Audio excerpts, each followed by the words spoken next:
Hi friends, आज हम राजस्थान के इतिहास का एक बहुत ही इंपॉर्टेंट टॉपिक का नाम है भरतपुर के जाट राजवंश का इतिहास।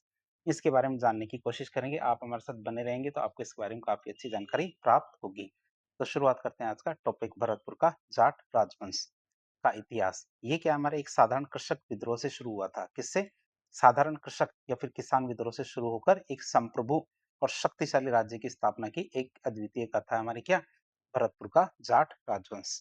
सबसे पहले इसके पृष्ठभूमि और उदय के बारे में बात करें तो इसके भौगोलिक विस्तार की बात करें तो राजस्थान के पूर्वी भाग जो हमारे भरतपुर, धौलपुर और डीग के जिले हैं और उत्तर प्रदेश के ब्रज वाला क्षेत्र जिसमें हमारा मथुरा, आगरा, अलीगढ़ ये वाले क्षेत्र आते हैं, तो इनमें जाटों का प्रतिनिधित्व राजनीतिक प्रभाव रहा था। तो यहाँ पे क्या जाटों का राजनीतिक प्रभाव रहा था। नामकरण की बात करें तो इस राजवंश का नाम भगवान राम के भाई भरत के नाम पे भरतपुर पड़ा है। क्या भरत का जो हमारे भगवान राम के भाई थे भरत, उनके नाम पर भरतपुर पड़ा था। और इस वंश के शासक स्वयं को क्या लक्ष्मण का वंशज मानते हैं। यही कारण है कि भरतपुर के राज चिन्ह में क्या लक्ष्मण जी का चित्र बना हुआ है। जो भरतपुर है तो भरतपुर के राज चिन्ह में क्या लक्ष्मण जी का चित्र बना हुआ है। अब हम देखेंगे विद्रोह का कारण, मतलब विद्रोह क्यों किया, क्योंकि हमने शुरू में देखा किसानों के विद्रोह से इस राजवंश की शुरुआत मानी जाती है। तो विद्रोह का क्या कारण था? 17वीं शताब्दी में औरंगजेब की क्रूर जो धार्मिक नीतियां थी, भारी कर थे और मथुरा के फौजदार अब्दुल नबी के जो अत्याचार थे, इसकी वजह से जाटों ने खेती छोड़ के क्या हथियार उठा लिया था। कारण जाने कारण कौन कौन से? एक तो हमारे औरंगजेब की क्रूर धार्मिक नीतियां थी, दूसरा भारी कर लगाए गए थे किसानों पे, तीसरा हमारा मथुरा के जो फौजदार थे अब्दुल नबी, उनके अत्याचार थे। इस वजह से जाटों ने खेती छोड़ दी और क्या किया, हथियार उठा लिया। अब हम देखेंगे जो हमारे जाट राजवंश है उनके कौन कौन से शासक थे और उन्होंने कौन कौन सा योगदान दिया उनकी। सबसे पहले आता है मेरे को गोकुल जाट, जो थे हमारे क्रांति के सूत्रधार। सबसे पहले इन्होंने क्या संगठित विद्रोह किया, तो 1669 ईस्वी में मथुरा क्षेत्र के स्थानीय जमींदार कौन, गोकुल जाट, जो हमारे क्या मथुरा क्षेत्र के स्थानीय जमींदार थे गोकुल जाट, तब 1669 में। तो उनके नेतृत्व में औरंगजेब की नीतियों के खिलाफ क्या औरंगजेब की नीतियों के खिलाफ पहला संगठित किसान धार्मिक विद्रोह हुआ। क्या पहला संगठित किसान धार्मिक विद्रोह होता है? किसके नेतृत्व में? गोकुल जाट के नेतृत्व में। फिर बात करते हैं, एक युद्ध होता है तिलपत का युद्ध। क्या तिलपत का युद्ध होता है? 10 मई 1666 या 69 के अंदर। कौन सा युद्ध होता है? तिलपत का युद्ध। तो औरंगजेब की शाही सेना और गोकुल जाट के बीच। किसके बीच? औरंगजेब की शाही सेना और गोकुल जाट के बीच। जिसका औरंगजेब की शाही सेना का नेतृत्व कौन कर रहा था? मुगल फौजदार हसन अली खां। आप इसे याद रखेंगे। औरंगजेब खुद तो आया नहीं, बल्कि अपना सेनापति कौन था हमारा? उनका हसन अली खां। तो उनकी जो शाही सेना का नेतृत्व कौन कर रहा था? फौजदार हसन अली खां। दूसरी तरफ थे हमारे गोकुल जाट। तो दोनों के बीच में भयंकर युद्ध होता है। इसी युद्ध में क्या है, गोकुल जाट को बंदी बना के आगरा में बेरहमी से मार दिया जाता है। आगरा ले जाते हैं उसे गोकुल जाट को और वहां ले जाके क्या बेरहमी से मार दिया जाता है। अब परीक्षा में कौन सी चीज पूछी जाती है उसकी बात करें तो यह औरंगजेब के खिलाफ उत्तर भारत का सबसे बड़ा पहला हिंदू विद्रोह था। आप इसे याद रखेंगे। उत्तर भारत का सबसे बड़ा पहला हिंदू विद्रोह कौन सा था? हमारे ये तिलपत का युद्ध या गोकुल जाट का विद्रोह, जिसने क्या भविष्य में जाट साम्राज्य की नींव रखी थी। इनके बाद आता है हमारे राजाराम जाट, जो जिनके लिए कहा जाता है विद्रोह का उनका रूप था वो कैसा? उग्र। आप इसे याद रखें। राजाराम जाट की बात करें तो विद्रोह का उनका उग्र रूप था। तो गोकुल जब मर जाते हैं या गोकुल की मृत्यु हो जाती है तो उसके बाद राजाराम ने जाटों को गोरिल्ला मतलब छापामार युद्ध पद्धति से संगठित किया। तो गोकुल की जब मृत्यु हो जाती है आगरा के अंदर, तब राजाराम ने क्या किया?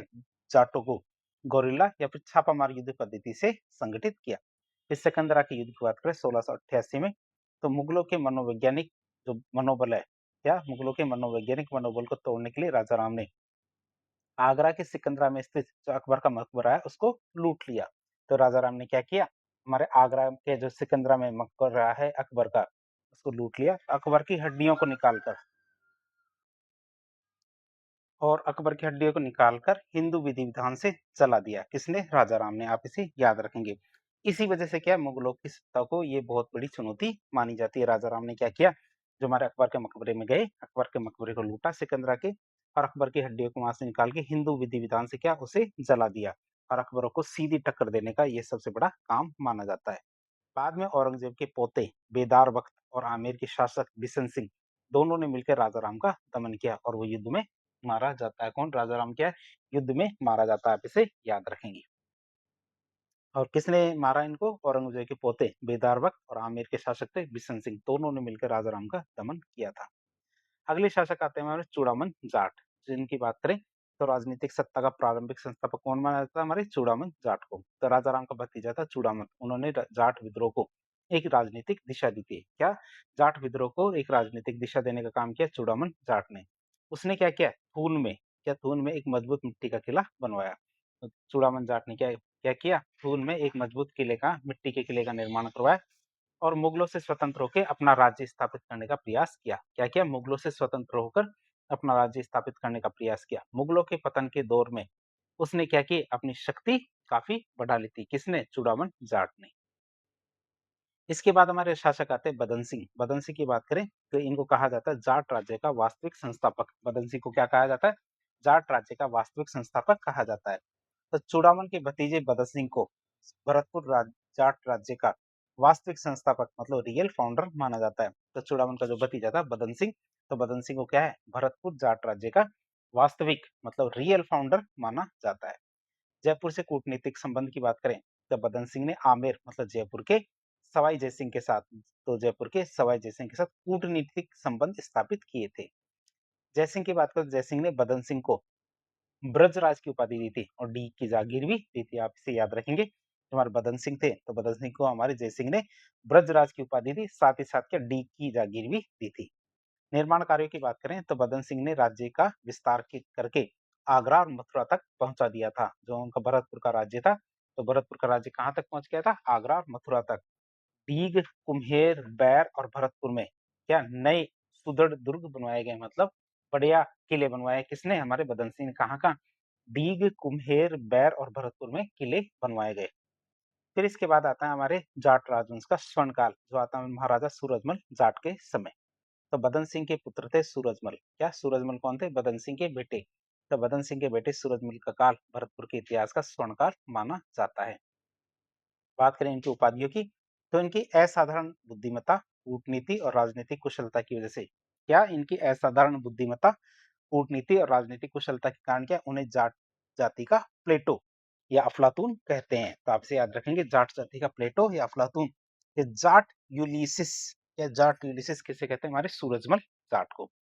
बात करें साम्राज्य विस्तार की तो उनके राज्य में भरतपुर, आगरा, मथुरा, मेरठ, अलीगढ़, एटा, मैनपुरी और रोहतक तक। कहाँ-कहाँ हमारे? भरतपुर, आगरा, मथुरा, मेरठ, अलीगढ़, एटा, मैनपुरी, रोहतक तक उन्होंने ये वाला क्षेत्र है भरतपुर के क्षेत्र राज्य में शामिल कर लिया था। 12 जून 1971 को उन्होंने मुगलों के सबसे सुरक्षित आगरा के किले पे भी अधिकार कर लिया था। आप इसे याद रखेंगे। 12 जून 1961 में क्या किया उन्होंने? मुगलों का जो किला था आगरा का किला, उस पे भी अधिकार कर लिया था। फिर पानीपत के तीसरे युद्ध की बात करें तो सूरजमल ने मराठों मतलब जो सदाशिव राव भाऊ थे, यदि आपने पानीपत 3 मूवी देखी है तो उसमें हमारे जो अर्जुन कपूर है, जो हमारे सदाशिव भाऊ राव है, तो उनकी बात कर रहे हैं। तो सूरजमल जाट ने मराठों को छापामार युद्ध करने और महिलाओं और बच्चों को दिल्ली में छोड़ने की सलाह दी थी। कि एक तो कहा कि यदि वो उनसे लड़ नहीं सकते तो क्या है? छापामार युद्ध लड़े। साथ ही साथ क्या है? मराठों का महिला और बच्चों को तो दिल्ली में ही छोड़ दे, उसके आगे ना लेके जाए। जिसे सदाशिव भाव ने नहीं माना था। मराठे हार गए और मराठों की हार के बाद सूरजमल और उनकी रानी किशोरी देवी ने घायल और जो भूखे मराठे थे सैनिक, उनको भरतपुर में शरण दी और उनकी चिकित्सा और भोजन का प्रबंध किया था। किसने? सूरजमल जाट ने। और वो हमारे सदाशिव भाव राव थे, उन्होंने उनकी सलाह नहीं मानी थी। फिर मराठों पर विजय की बात करें तो 1754 में मराठा सेनापति मल्हार राव होलकर ने कुम्हेर दुर्ग पर कई महीनों तक घेरा डाल के रखा। जो कुम्हेर का किला था उसके चारों तरफ कई महीनों तक घेरा डाल के रखा। किसने? मराठा सेनापति मल्हार राव होलकर ने। लेकिन सूरजमल की रक्षा नीति के आगे उसे खाली हाथ लौटना पड़ा। मतलब मराठों पर उन्होंने एक तरह से जीत प्राप्त कर ली। वास्तुकला की बात करें तो उन्होंने लोहागढ़, जिसे वर्तमान में भरतपुर दुर्ग भी कहते हैं, उसका निर्माण करवाया, जिसे अभी कोई नहीं जीत सका। मतलब कभी भी जिस वही ऐसा दुर्ग जिसको अभी तक किसी ने भी नहीं जीत सका, वो कौन सा हमारा? हमारे लोहागढ़ या फिर भरतपुर दुर्ग, जिसे अजय दुर्ग भी कहते हैं। उन्होंने डीग के जल महलों का निर्माण करवाया, जिसमें हमारा गोपाल भवन, नंद भवन, केशव भवन, सावन भादो भवन वास्तुकला के उत्कृष्ट नमूने माने जाते हैं। किसके? ये हमारे डीग के महल। बात करें उनकी मृत्यु की तो 1763 में रुहेला सरदार नजीब खां के साथ जो 1763 में रूहेला सरदार थे हमारे नजीब खां, उनके साथ दिल्ली के पास हुए एक युद्ध में धोखे से उन पर हमला किया गया, जिससे हमारे सूरजमल जाट के वीर गति को प्राप्त होते हैं। धोखे की वजह से उनको मृत्यु का सामना करना पड़ा। किस वजह से? 1763 में जो हमारे रूहेला सरदार थे नजीब खां के साथ वो दिल्ली के पास में एक युद्ध लड़ रहे थे और धोखे से उन पे वार किया गया और वार की वजह से सूरजमल जाट की मृत्यु हो जाती है, मतलब वो वीर गति को प्राप्त होते हैं। अगले हमारे शासक आते हैं महाराजा जवाहर सिंह। तो सूरजमल के बाद जवाहर सिंह शासक बनते हैं। वे अपनी क्या आक्रामकता के लिए जाने जाते थे। कौन? महाराजा जवाहर सिंह क्या है? अपनी आक्रामकता के लिए जाने जाते थे। दिल्ली विजय और अष्टधातु किवाड़ की बात करें, तो जवाहर सिंह ने अपने पिता की मृत्यु का बदला लेने के लिए क्या जवाहर सिंह ने क्या किया? अपने पिता की मृत्यु का बदला लेने के लिए दिल्ली पर आक्रमण कर दिया। क्यों? क्योंकि उनके पिता थे सूरजमल जाट, जिनकी मृत्यु दिल्ली के एक युद्ध में हो जाती है। तो अपने पिता की मृत्यु का बदला लेने के लिए वो दिल्ली पर आक्रमण कर देते हैं और वहां पे दिल्ली को जीत लेते हैं। विजय के प्रतीक के रूप में क्या करते हैं? दिल्ली के लाल किले से अष्टधातु का जो किवाड़ था वो उखाड़ के ले आते हैं और लाके क्या करते हैं? भरतपुर के लोहागढ़ दुर्ग में लगवा देते हैं। ऐसी ऐतिहासिक मान्यता है कि दरवाजे के अलाउद्दीन खिलजी चित्तौड़ से दिल्ली लेके गए थे और जो हमारे महाराजा जवाहर सिंह थे ये दिल्ली से वापस भरतपुर ले आए थे अष्ट धातु से मिलके बना हुआ किवाड़।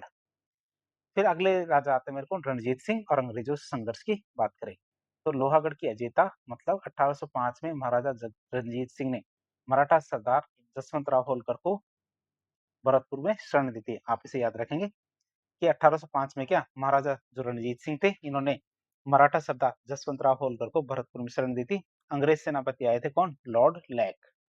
क्या लॉर्ड लेक ने यह किया?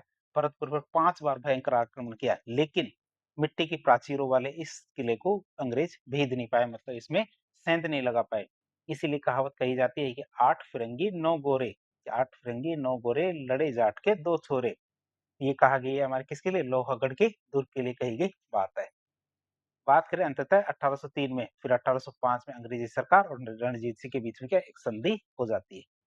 अगले शासक आते हैं हमारे बृजेंद्र सिंह। क्या बृजेंद्र सिंह अगले शासक आते हैं जो हमारे कौन से समय में थे? रियासतों के एकीकरण के समय। तो भारत की आजादी के समय भरतपुर के अंतिम शासक महाराजा बृजेंद्र सिंह थे। एकीकरण की बात करें तो 18 मार्च 1948 को भरतपुर का विलय हमारे मत्स्य संघ मतलब अलवर, भरतपुर, करौली और धौलपुर में कर दिया गया था, जिससे हमारे मत्स्य संघ का निर्माण हुआ था, जो बाद में क्या वृहद राजस्थान का हिस्सा बनता है और एक बाद में राजस्थान का अटूट हिस्सा बन जाता है। तो इस तरह निष्कर्ष के रूप में देखें तो भरतपुर के जाट राजवंश का इतिहास ये सिद्ध करता है कि यह केवल एक जमींदार या कृषक विद्रोह नहीं था, बल्कि यह मुगलों की धार्मिक और आर्थिक शोषण की जो नीतियां थी उनके विरुद्ध एक सशक्त हमारे राष्ट्रीय प्रतिक्रिया थी।